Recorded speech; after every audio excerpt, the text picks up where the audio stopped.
ခုဖုန်းထဲမှာရှိတဲ့ဘေးကပါဝါခလုတ်တွေနဲ့အတန်အတူးလျှော့ခလုတ်တွေကိုနှိပ်เสียမလို့ပဲနဲ့ menu key လေးတစ်ခုကိုနှိပ်လိုက်တာနဲ့အဲ့ဒီ key ခလုတ်တွေစားပေါ့နော်ဒီလိုအကုန်လုံးတစ်ခါနဲ့အသုံးပြုလို့ရအောင်လုပ်တဲ့ညီလေးကို DVD ကိုထဲမှာပြောပြပေးမှာဖြစ်ပါတယ်။ Okay ဆိုတော့ကျွန်တော်တို့ဘယ်လိုလုပ်ရမလဲဆိုတာလေးကိုကြည့်လိုက်ရအောင်ပထမဆုံးအနေနဲ့ကျွန်တော်တို့ကိုယ့်ရဲ့ဖုန်းထဲမှာရှိတဲ့ setting လေးတွေကိုနှိပ်ပြီးတော့ on သွားလိုက်ပါ။ Okay အဲ့တော့ကျွန်တော်တို့ setting ထဲရောက်ပြီဆိုလို့ရှိရင်တော့ search bar မှာတစ်ချက်နှိပ်ပါsearch bar မှာကို accessibility ဆိုပြီးတော့တစ်ချက်ရိုက်ရှာလိုက်ပါ accessibility လို့ရိုက်ရှာလိုက်ရင်ဒီမှာ accessibility menu ဆိုပြီးတော့အခုလေးပေါ်လာမှာဖြစ်ပါတယ်ဗောနော်ဒီအောက်မှာဆိုတော့ကျွန်တော်တို့အနေနဲ့ accessibility menu ဆိုတဲ့ညာလေးကိုနှိပ်ပြီးတော့ဝင်သွားလိုက်မယ်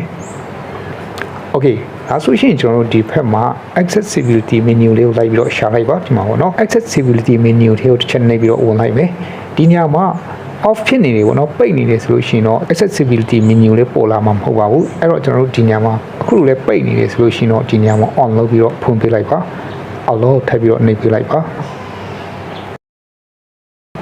Okay ဒါဆိုလို့ရှိရင်တော့ဖွင့်လိုက်ပြီပေါ့နော်ဒါဆိုရင်ဒီမှာ accessibility menu လေးအခုလိုလေးပေါ်လာမှာဖြစ်ပါတယ်တချို့ဖုန်းတွေမှာဆိုလို့ရှိရင်တော့ဒီအောက်နာလေးမှာမပေါ်ပေနဲ့ဘေးနာလေးမှာ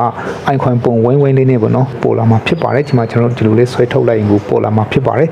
ဆိုတော့အခုကျွန်တော် accessibility menu လေးကိုဖော်ထုတ်ပြီးသွားပြီဆိုလို့ရှိရင်တော့ဘယ်လိုအသုံးပြုရမလဲဆိုတော့ကြည့်အောင်ပေါ့နော်ဆိုတော့ကျွန်တော်တို့ဒီ menu လေးတစ်ချက်နှိပ်လိုက်မယ်ကျွန်တော်ဘေးက power cloud တွေ key cloud တွေကိုနှိပ်เสียမလို့ပဲနဲ့ကျွန်တော်တို့အတန်တူ short လုပ်မယ်ဆိုလို့ရှိရင်လည်းဒီမှာဒီလိုလေးနှိပ်မယ်ပေါ့နော်ဒီမှာဒီလိုလေးနှိပ်ရ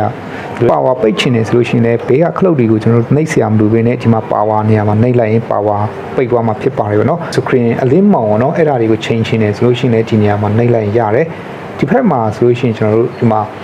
setting ထုတ်သွားချင်တယ်ဆိုလို့ရှိရင်လည်းဒီနေရာထဲမှာပဲအလွယ်တကူကျွန်တော်တို့ဝင်သုံးလို့ရတယ် notification ကိုဝင်ပြီးတော့အစီအမံချင်တယ်ဆိုလို့ရှိရင်လည်းဒီ notification မှာဝင်လို့ရတယ်ပေါ့နော် screenshot ရိုက်ချင်တယ်ဆိုလို့ရှိရင်လည်း screenshot မှာနှိပ်ပြီးတော့ screenshot ရိုက်လို့ရတယ်ဒါအလွယ်တကူအသုံးပြုလို့ရတော့ပါပေါ့နော်ဟုတ်ကဲ့ပါဒီဗီဒီယိုလေးကဒီလောက်ပါပဲနောက်ထပ်ဗီဒီယိုမှာပြန်ဆောင်ကြမယ်မင်္ဂလာပါ